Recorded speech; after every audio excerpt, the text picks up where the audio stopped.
ሰላም ጤና ይስጥልን ተመልካቾቻችን ከአንከር ሚዲያ ዝግጅት ክፍል ያክብሮ ሰላምታችንን እናቀርባለን። ዜናዎችን ይዤ መጥቻለሁ። መሳይ መኮንን ነኝ። የብልጽግናው መንግስት ከፍተኛ ችግር ውስጥ እንደተዘፈቀ የፓርቲው ፕሬዝዳንትና የአገሪቱ ጠቅላይ ሚኒስትር አብይ አህመድ ገለጸ። በቤተ መንግስት በተካሄደ ጥብቅ ሚስጥራዊ ስብሰባ ላይ አብይ አህመድ የወቅቱን የጸጥታ የኢኮኖሚና የዲፕሎማሲ ችግሮችን መንግስት ሊቋቋመው ከሚችለው በላይ እንደሆነበት መግለጹ ነው የአንከር ሚዲያ ምንጮች ከላኩት መረጃ ለማወቅ የተቻለው። አብይ አህመድ በጠራው ልዩና ሚስጥራዊ ስብሰባ ላይ የደህንነት ሚኒስትሩ ሬድዋን ሁሴን፣ ምክትል ጠቅላይ ሚኒስትር ተመስገን ጥሩነህ፣ ጀነራል ሹማ አብደታና ሌሎች የሪፐብሊካን ጋርድ አመራሮች የተሳተፉ ሲሆን ለጊዜው በስም ያልተጠቀሱ የሰራዊቱና የደህንነት መስሪያ ቤቱ ከፍተኛ ባለስልጣናትም እንደተገኙ ተመልክቷል። በዚሁ ስብሰባ ላይ አብይ አህመድ በውስጣችን ጠልፈው ሊጥሉን እየሰሩ ያሉ አመራሮች አሉ። በአጠቃላይ በብልጽግና ፓርቲ በተናጠልም በኦሮሚያ ብልጽግና ውስጥ የኔን ከስልጣን መወገድ ግብ አድርገው ሴራ የሚጎነጉኑ እንዳሉ እናውቃለን ሲል የተናገረው አብይ አህመድ ከምዕራባውያን ጋር የሚዶልቱ በሚል የከሰሳቸው የፓርቲውና ከፓርቲው ውጪ የሚገኙ አንዳንድ ሰዎች እንዲጠነቀቁ ነግረናቸዋል። ቀጣዩ ስራችን አርፈው የማይቀመጡ ከሆነ እርምጃ እንወስድባቸዋለን በማለት መግለጹም ነው ለመረዳት የተቻለው። የምናደርጋቸው ስብሰባዎች ሚስጥራዊ ውይይቶች ገና ከመቀመጫችን ሳንነሳ በጠላቶቻችን እጅ እየገቡ ነው ያለው አብይ አህመድ አንዳንዱ የተሰጠውን ኃላፊነት የማይረዳና መቋጠሪያ የሌለው፣ ሌላው ደግሞ ለጊዜው ከኛ ጋር ቢመስልም ከጠላት ጋር የሚሰራና የኛን ውድቀት የሚመኝ ነው። አንዳንዱ ደግሞ በጥቅም ተገዝቶ ለሆዱ የሚኖር ስለሆነ ሚስጥራችን እየባከነ እያዳከመን ነው ሲል በቁጣ ሆኖ ሲናገር እንደነበረ ነው የተገለጸው። አብይ አህመድ የሚመራው መንግስት የገባበትን ፈተና በዝርዝር ሲያስረዳ የኑሮ ውድነት፣ የዶላር እጥረት፣ የበጀት ጉድለት፣ የኢንቨስተሮች ከሀገር እየሸሹ መሆናቸው እጅግ አደገኛ ችግር ውስጥ እንደከተተው በግልጽ ተናግሯል። በአጠቃላይም በኢኮኖሚው ዘርፍ መጠነ ሰፊ አደጋዎች እንደተከሰቱ የተናገረው አብይ አህመድ ለመጠገንም ሆነ ለማስተካከል የሚያስችሉ እድሎች እየጠበቡ መምጣታቸውን ተስፋ በመቁረጥ ስሜት ውስጥ ሆኖ ሲናገር እንደነበርም ተመልክቷል። የሀገሪቱን የጸጥታ ሁኔታ በተመለከተም በአማራና በኦሮሚያ ክልሎች ያለው ሁኔታ ከጊዜ ወደ ጊዜ እየተባባሰ መምጣቱን፣ መንግስት የመቆጣጠር አቅሙ እየተዳከመ መሆኑን ያነሳው አብይ አህመድ መከላከያ ሰራዊቱ የጸጥታውን ችግር ለመቅረፍ የሚያስችል አቅምና ጥንካሬው እየላላ እንደሆነም አመልክቷል። የጸጥታውና የኢኮኖሚው ቀውሶች የሀገሪቱን ገጽታ ማበላሸታቸውን በመጥቀስ በዚህም ዲፕሎማሲው ግዙፍ ችግር ውስጥ ገብቶብናል ሲል ተናግሯል። አብይ አህመድ በግልጽም ኢትዮጵያ ከምስራቁም ሆነ ከምዕራቡ ዓለማት ተገላለች ብሏል። እርዳታም ይሁን ብድር የማግኘት እድል ፈተና እንደሆነ ነው አብይ አህመድ ያነሳው። ሩሲያና ቻይና ሊረዱን አልቻሉም። ከቅርብ ጊዜ ወዲህ ከኛ ቀጠና እጃቸውን መሰብሰብ ጀምረዋል። ፊታቸውን ማዞር ከጀመሩ ውለው አድረዋል ብሏል አብይ አህመድ በቤተ መንግስቱ ሚስጥራዊ ስብሰባ ላይ። እንደ ፓርቲና እንደ መንግስት እጅግ ከባድ በሆነ ፖለቲካዊ፣ ኢኮኖሚያዊና ዲፕሎማሲያዊ ፈተና ውስጥ እንገኛለን። የህልውና አደጋ ተጋርጦብናል። በግልጽ ተነጋግረን ጨከን ያሉ እርምጃዎችን መውሰድ ይገባናል ሲል አብይ አህመድ መድረኩን ለተሳታፊዎቹ ውይይት ክፍት ማድረጉን ነው ከምንጮች መረጃ ለማወቅ የተቻለው። አብይ አህመድ ከለማ መገርሳና ጀዋር መሐመድ ጋር ሆኖ ብልጽግናን ለማፍረስ እየሰራ ያለ አመራር ኦሮሚያ ብልጽግና ውስጥ እንዲሁም በፌደራል ሚኒስትርነት እየሰራ ያለ አለ ሲል ማንን ለመግለጽ እንደሆነ በግልጽ የታወቀ ነገር የለም። ከምዕራባውያን ጋር የሚዶልቱ ከሲአይኤ ጋር ግንኙነት ያላቸው እንዳሉ የደረስንባቸው ሰዎችም አሉ። ውስጣችን ሆነው የሚያደሙንን የጭቃ ላይ እሾኮችን በቅርቡ እርምጃ እንወስድባቸዋለን ሲል ማስጠንቀቁንም የስብሰባውን ሂደት ካደረሱን ምንጮች መረጃ ለማወቅ ተችሏል። በዚህ ስብሰባ ላይ የተገኙት የደህንነትና የሚሊተሪ አመራሮች የሰራዊቱን ምልመላ በስፋት በማከናወን በተለይ በአማራ ክልል ላይ የመጨረሻውንና የማያዳግመውን ጥቃት መፈጸምና ፋኖን ማጥፋት እንዳስፈላጊነቱ በአገር አቀፍ ደረጃ የአስቸኳይ ጊዜ አዋጅ በመደንገግ ፋኖን፣ ሸኔንና አልሸባብን መደምሰስ የሚሉ የውሳኔ ሐሳቦች ቀርበው ስብሰባው መጠናቀቁን ነው አንከር ሚዲያ ባገኘው መረጃ ላይ የተመለከተው።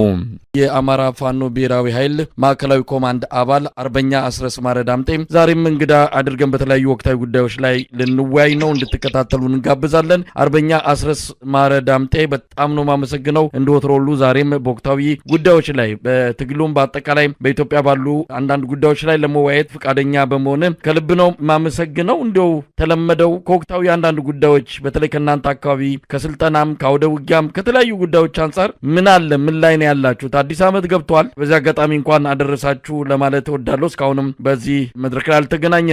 ለመላው የታጋዮቻችሁ እንዲሁም አመራሮች እንኳን አደረሳችሁ ለማለት እወዳለሁ። እንደው ምን አለ አዲስ ዓመትም ስለገባ አንዳንድ እንቅስቃሴዎች ካሉ እኔም ለአንከር ሚዲያ ተከታታዮች እንዲሁም በአጠቃላይ ለአማራ ኃይሉና ትግል ደጋፊዎችና ለመላው ኢትዮጵያውያን እንኳን ለአዲስ ዓመት አደረሳችሁ ማለት ፈልጋለሁ። ከሰሞኑ አዳዲስ አውደ ውጊያዎች በተለየ ሁኔታ የሉም። ዛሬ በፋብሃ ምስራቅ አማራ ቀጠና ምኒልክ ዕዝ አንድ አስደናቂ ኦፕሬሽን ሰርቷል። የጠላት ማሰልጠኛ ማዕከል ላይ ዝርዝሩ በህዝብ ግንኙነቶች በኩል ነው የሚቀርበው። ሌሎች የማደራጀትና የስልጠና ስራዎች እንዲሁም ድርጅታዊ ስራዎች እንደቀጠሉ ናቸው። የአማራ ፋኖ ብሔራዊ ኃይል ማዕከላዊ ኮማንድ ቋራ ላይ በነበረው ስምምነት መሰረት ስራዎችን እያከናወነ ነው የሚገኘው። የድርጅቱን ቀሪ ተግባራት እያከናወነና በአጠቃላይ ውይይቶች እና ውሳኔዎች እንደቀጠሉ ናቸው። በየቀጠናው የአዳዲስ የፋኖ ሰራዊት የማሰልጠን የማስመረቅ ተግባራቱም እንደቀጠሉ ናቸው። ትግሉን ከፍ ሊያደርጉ የሚችሉ ወሳኝ ተግባራትን ለማከናወን የሚያበቁ የቅድመ ዝግጅት ስራዎች በሁሉም አካባቢዎች እየተሰሩ ነው ያሉት። መሳይ እንግዲህ አርበኛ አስረስ የአንድነቱ ጉዳይ ብዙዎች በጉጉት የሚጠብቁት ስለሆነ በዚህ አንጻር ወደፊት መልካም ዜና ይዛችሁ ትመጣላችሁ ብዬ ተስፋ አደርጋለሁ። እስቲ ወደ አንዳንድ ጉዳዮች እንመለስ። በተለይም አገዛዙ በከፍተኛ ትኩረት የሰጠበት የግድቡ ጉዳይ አለ። ከግድቡ ጋር ተያይዞም በተለያዩ አካባቢዎች ህዝቡ ወጥቶ ደስታውን እንዲገልጽ አስገዳጅ ማለት ይቻላል። ይሄ በበርካታ ማስረጃዎችም መረጃዎችም የተረጋገጠ ጉዳይ ነው። ሰልፍ እያስወጣ ይገኛል። አዲስ አበባ ሁለት ተካሂዷል። በዚህም ለሴፍቲኔት አገልግሎት የሚያገኙ እናቶችን በመንግስት ጥገኛ እንዲሆኑ የተፈረደባቸው ቤተሰቦች ወጥተው ነው እንግዲህ ሰልፉን ያደረጉት። አሁን በአማራ ክልል ቅስቀሳ እየተደረገ ነው። አባይ ግድብ ተመረቀ ነው። ምናልባት መጠናቀቁም ግድቡ ተሰርቶ እንዳልተጠናቀቀ የሚያሳዩ መረጃዎች እየወጡ ነው። አብይ አህመድ ለፕሮፓጋንዳ ለፖለቲካ ፍጆታ ብሎ ሳይጠናቀቅ ምርቃቱን እንዳከናወነ ነው የሚነገረው። ለማንኛውም የኢትዮጵያ ህዝብ ተደስቷል። ደስታው የጋራችን ቢሆንም ግን ለፖለቲካ ፍጆታ የዋለ ግድብ ነው። ለዚህ ደስታችሁን ግለጹ ተብለው በየከተማ ሰልፍ እየተጠራ ነው። እንዴት አየው አስረስ? አመሰግናለሁ መሰለኝ። እንግዲህ አብይ አህመድ የነበረውን የፖለቲካ ቅቡልነት ካርዶች ሙሉ በሙሉ ጨርሷቸዋል። እጅግ በጣም በሚያሳዝን ሁኔታ ያን ያክል ደማቅ አቀባበል ያደረገለትን የደገፈውን ህዝብ በሚያሳዝን ሁኔታ በመጨፍጨፍ በሽብር ተግባር ላይ በመሰማራት ላለፉት 7 ዓመታት የእርስ በርስ ጦርነቶችን በማጧጧፍ በርካታ ውድመት ሀገሪቱ ላይ አድርሷል። የሀገሪቱን የዲፕሎማሲ እርሾ በሙሉ አሟጦ ጨርሷል። ያለው ብቸኛ ካርድ ይሄ ግድብ ነበረ። ስለ ግድቡ ካነሳን አይቀር እንግዲህ አስቸጋሪው ነገር የነበረው እውነት ለመናገር በተለይ የግብጾች ተጽዕኖ ከፍተኛ ስለነበረን ዓለም አቀፍ ተሰሚነታቸው ከባድ ስለነበረ በአረብ ሊግ ላይ ያላቸው ተሰሚነት፣ በአሜሪካኖች ያላቸው ተሰሚነት፣ ያላቸው ጂኦፖለቲካዊ አድቫንቴጅ ይታወቃል። ያንን ተቋቁሞ ግድቡን መጀመር ከባድ ነገር እንደነበረ ይታወቃል። እንግዲህ በጊዜው የነበሩት መሪዎችና የነበረው መንግስት ያንን ማድረግ ችሎ ነበረ። አብይ አህመድ ግን ምረቃው ላይ እንኳን እንግዶችን ማምጣት ያልቻለ ኮስማና የፖለቲካ ኩስምንና ውስጥ ያለ ግለሰብ ነው። እንደምታውቀው ዓለምን ዙሯል። የግድቡ ምረቃ ላይ በርካታ መሪዎች፣ የዓለም አቀፍ ተቋማት መሪዎች ጭምር እንዲገኙለት በማሰብ በአካል ዙሯል። በኤምባሲዎቹ በኩል ጠይቋል፣ በደብዳቤ ጠይቋል፣ ሎቢስቶችን አሰማርቷል። በጣም ብዙ ጥረቶችን አድርጓል። ነገር ግን በዚህ ምስራቅ አፍሪካ ቀጠና ካሉ 2-3 ሀገራት በስተቀር ይህ ነው የሚባል ሰው ቦታው ላይ ተገኝቶ ሊመርቅለት ባለመቻሉ ከፍተኛ ቁጭትና ኪሳራ ውስጥ ነው የገባ። በአጠቃላይ የአባይ ግድብ ሌጋሲን የአብይ አህመድ ሌጋሲ ለማድረግ ያልተደረገ ነገር ያልተሞከረ ነገር የለም። ያልተሰራ ዶክመንተሪ የለም። ኢንጂነር ስመኘውን ከመግደል ጀምሮ ግድቡ እንዳልተሰራ ባዶ እንደሆነ ዜሮ እንደሆነ ከማውራት ጀምሮ ገና ስልጣን ላይ ከወጣበት ማግስት ጀምሮ አንደኛው የቅቡልነት መነሻ አድርጎ ለመውሰድ ከፍተኛ ጥረት ያደረገበት የዚህ ግድብ ጉዳይ ነው። ሆኖም አልተሳካለትም። እንዳነሳሁት ምረቃው ላይ እንኳን ያን ማድረግ አልቻለም። አሁንም ሌላ የፖለቲካ ካርድ ስለሌለው፣ ሌላ ለዚህ ህዝብ ዴሊቨር የሚያደርገው አንዳችም ፖለቲካ ምላሽ ስለሌለው ይህንኑ የግድቡን ሁኔታ ይዞ መቆየት ፈልጓል። በዛ ምክንያት አዲስ አበባን ጨምሮ በሁሉም የክልል ከተሞች የመንግስት ሰራተኞችን በማስገደድ ደሞዛቸው ጭምር እየተቆረጠ ጉልት የሚሰሩ እናቶችን ከእጅ ወዳፍ የዕለት ጉርሳቸውን ሰርተው የሚኖሩትን የንግድ ፍቃድም እንዳይኖራቸው የገበያ ላይ እንዳይሰሩ በማድረግ አጠቃላይ ባለው መንግስታዊ መዋቅር በመጨቆንና ፓኒሽ በማድረግ በግዴታ እዚህ ሰልፍ ላይ እንዲገኙ ጥረት እያደረገ ነው።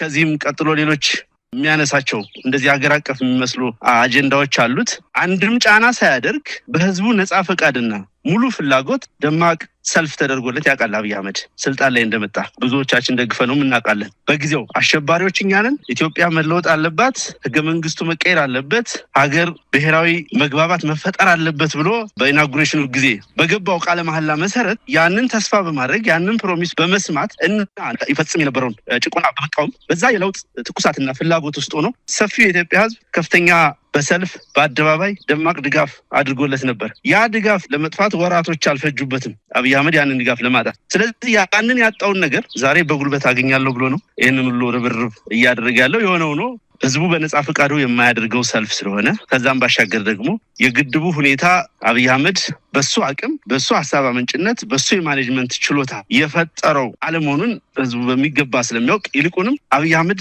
እዚህ ሀገር ስልጣን ላይ በቆየ ቁጥር በየዕለቱ የኢትዮጵያ ሁኔታ እጅግ አስቸጋሪ ቅርቃር ውስጥ እየገባ መሆኑን ስለሚረዳ የኢትዮጵያ ህዝብ ይሄ ተገዶ ከሚወጣው እና ለዕለት ጉርሱ ብሎ በየአደባባይ ተገዶ ከየቤቱ በሚሊሻ እየተገደደ ከሚወጣው ህዝብ በስተቀር የትኛው ማህበረሰብ በነጻ ፈቃዱ አብይ አህመድን ለመደገፍ ወደ አደባባዮቹ እየወጣ አይደለም ማለት ነው። እንግዲህ አስረስ የግድቡ ብቻ ሳይሆን ከግድቡ ወደ ወደቡ የሚልም መሪ ቃል ተዘጋጅቶ በቲሸርት በመፈክር አዲስ አበባ ላይ የታየ ነው። እንዲህ አይነትም መጠነ ሰፊ ዘመቻ በብልጽግናው መንደር ተጀምሯል። ይሄ የአብይ አህመድና አጠገቡ ያሉ ወታደራዊና የፖለቲካ አመራሮች እንግዲህ ቀጣዩ አቅጣጫችን ወደቡ ነው በሚልም የህዝቡን አእምሮ የህዝቡን ትኩረት አቅጣጫ በመውሰድ ሰው ስለ ቀለቡ ስለ ሆዱ ስለ ችግሩ እንዳያስብ ለማድረግ ሌላ አጀንዳም ተመዟል። እንግዲህ ወደቡ ጉዳይ ደግሞ ከጎረቤት ሀገር ኤርትራ ጋር እንደም አጠቃላይ የአፍሪካውን ቀንድም ጭምር የሚያምስ አጀንዳ ስለሆነ አብይ አህመድ በእንደዚህ አይነት ቀውስ ውስጥ ነው በስልጣን መቆየት የሚችለውና ይህንንም አጀንዳ ይዞ መጥቷል። ምን ያህል ይሳካለታል እንግዲህ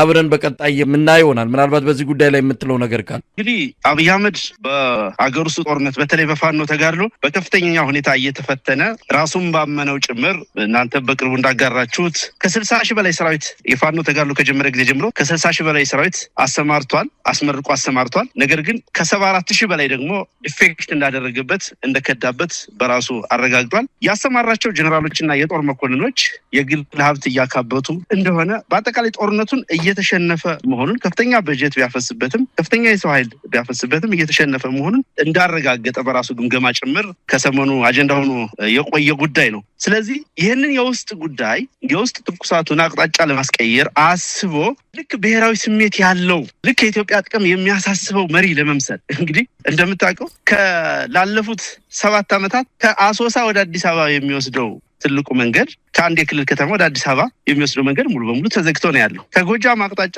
ወደ አዲስ አበባ መግባት በሞት ቀዳዳ የማለፍ ያክል በዘንዶ ጉሮሮ የማለፍ ያክል ከባድ የሆነበት ሁኔታ ላይ ነው ያለው። ማንም ሰው አዲስ አበባ ደርሶ እንደሚመለስ ወይም መግባት እንደሚችል እርግጠኛ አይደለም። በአጠቃላይ አገሪቱ ላይ በየብስ የሚደረገው እንቅስቃሴ ጤናማ ያልሆነ ሰላሙ ያልተጠበቀ በሆነበት ነባራዊ ሁኔታ ውስጥ ነው እንግዲህ አብይ አህመድ ይሄንን ማረጋጋት ያልቻለ ደካማ መሪ ቀይ ባህርን አመጣለሁ የባህር በር አመጣለሁ እያለ የሚያወራው በአጠቃላይ ስልጣኑን ለማቆየት ወይ ደግሞ የኢትዮጵያውያንን ስስ ልብ ለማግኘት የሚያደርገው መፍጨርጨር ካልሆነ በስተቀር አብይ አህመድ ኢትዮጵያዊ ብሔርተኛም አይደለም። በአጠቃላይ ለኢትዮጵያም ቀናኢ ፍላጎት ያለው ሰው ነው ማለት አይቻልም።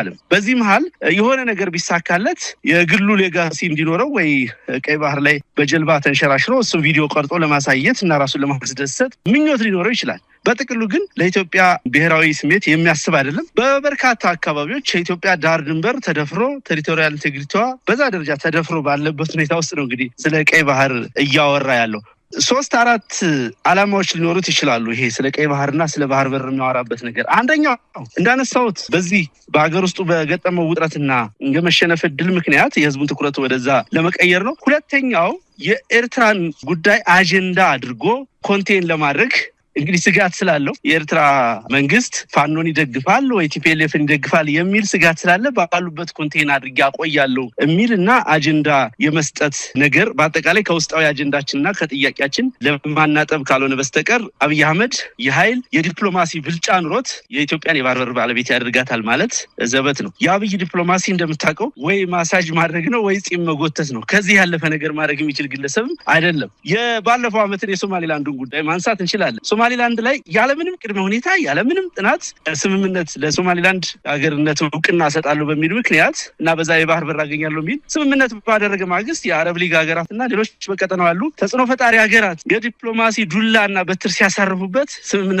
ለመሰረዝ አፍታም አልፈጀበትም። ስለዚህ ይሄንንም ምንም አይነት የሞራል ተጠይቅ የሌለው የአንድ ሀገር መሪ አይነት ቁመና የሌለው ግለሰብ ስለሆነ ይሄን የባህር በር ጥያቄም ነገ ድሮፕ ማድረጉ የማይቀር ነው። ይሄ የተረጋገጠ ጉዳይ ነው። በእርግጥ አሁን ባለው ወታደራዊ አቅም፣ አሁን ባለው የዲፕሎማሲ አቅም፣ አሁን ባለው የፖለቲካ አቅም አብይ አህመድ ሶስተኛ ሀገር ላይ ወረራ ያደርጋል ብዬ አላስብም። በእኔ እምነት አያደርገውም። አቅሙም የለውም፣ ተነሳሽነቱም የለውም፣ ፍላጎቱም የለውም። እንዳልኩ ለአጀንዳነት ነው የሚያነሳው። ያደርገዋል ብትል እንኳን በምንም ተአምር እሱ በሚለው ልክ መፈጸም የሚችል ጉዳይ አይደለም። ይሄ ጉዳይ ብዙዎቹ የአብይ ጀነራሎች ሌሎችም የሱ ካድሬዎች ሲያወሩ ሰማቸዋለሁ። ኢትዮጵያ ትልቅ ሀገር ናት፣ 120 ምናምን ሚሊዮን ህዝብ ያለበት ሀገር ነው። ስለዚህ ላንድ ሎክድ ነው መቀጠል የለበትም፣ ባህር በር ሊያገኝ ይገባዋል፣ የሴኩሪቲ ጉዳይ ነው፣ ከባህር ላይ በሚወነጨፉ መሳሪያዎች የመጠቃት እድልም ስላለን በአጠቃላይ ሌጂቲሜት ኮዝ አለን ብለው ሊያስረዱ ይሞክራሉ። እሱም የሚኩራራበት የቴክኖሎጂ ብልጫ አለኝ የሚለው ነገር አለው። እንደ እውነት ለመናገር የቴክኖሎጂ ብልጫ እንዲህ አይነት ጉዳዮችን በእጅ ይዞ ለማቆየት የሚቻል አይደለም። ለአንድ ቀን ባህር በሩ በር ላይ ብትደርስ እንኳን ለአንድ ቀን አሰብ ብትደርስ እንኳን ስንት ጊዜ እዛ ሬዚስት አድርገህ መቆየት ትችላለህ የሚለውን ማሰብ አይፈልጉም እነዚህ የፖለቲካ ደናቁርት ስለሆኑ። እሱ ብቻ አይደለም፣ የህዝብ ቅቡልነት ከሌለህ በቀጠናው ወይ በምትሰፍርበት ቦታ ላይ ያለውን ማህበረሰብ መያዝ ማትችል፣ ልቡን ማግኘት ማትችል ከሆነ የተረጋጋ ቴሪቶሪ ተቆጣጥረህ መቆየት የምትችልበት ሁኔታ የለም። ከዛ ባሻገር ቀደም እንዳነሳሁት ልክ እንደ ሶማሌላንዱ የሚደርስበትን የዲፕሎማሲ ጫና እንዴት እቋቋመዋለሁ ብሎ እንኳን ዲዛይን ያደረገ ግለሰብ አይደለም። የሆነ ሆኖ ምንድነው አሁንም የባህር በሩ አጀንዳ፣ አሁንም የአባይ ግድብ አጀንዳ፣ ሁሉም አጀንዳዎች የሚቀዱትና መሰረታዊ ምክንያታቸው የፋኖ ተጋድሎ እንደሆነ መታወቅ አለበት። ይሄ ትግል በጠነከረ ቁጥር፣ ይሄ ትግል ለውጥ እያመጣ የአብይን ወንበር በነቀነቀ ቁጥር እንደነኛ አይነት አዳዲስ አጀንዳዎችን እየፈበረከ ልክ ሀገራዊ ስሜት ያለው ልክ ኢትዮጵያዊ ብሔርተኛ መስሎ ለመታየት ነው ጥረት የሚያደርገው እያደረገ ያለው። እውነታው ግን አብይ አህመድ በፖለቲካውም በዲፕሎማሲውም በሚሊተሪውም ቁልቁል እየወረደ ያለ ግለሰብ ስለሆነ ይሄን ነገር አይሞክረውምም አያሳካውምም ብዬ ነው ማምነው። እንደው አርበኛ አስረዚ ግድቡንና ወደቡን በተመለከተ አብይ አህመድ የኢትዮጵያን ስስ ልብ ናቸው። ግድቡንም ወደቡንም ባነሳቸው አጀንዳ ዙሪያ በብልጽግና መንደር ብቻ ሳይሆን የአብይን አገዛዝ የሚቃወሙ አንዳንዱም እንደውም አጥብቀው ትግል ውስጥ ሁሉ የገቡ ሳይቀሩ በዚህ ጉዳይ ላይ እንኳን ልዩነት አይኖረንም፣ ግድቡንም በተመለከተ ደስታችንን እንገልጻለን አሉ። ምናልባት እዛ ላይ መስማማት ይቻል ይሆናል። ወደቡንም በተመለከተ ኢትዮጵያ ወደብ ያስፈልጋታል፣ በሱ እንደተናገረው በስህተት ነው ያጣነው በሚል ይህንን ዲስኩርስ ሰምተው ይህንን አምነው ይህንን ተቀብለው ግድ የለም ይህን ሰውዬም በዚህ ጉዳይ ላይ የሚያነሳውን ሐሳብ እንደግፋለን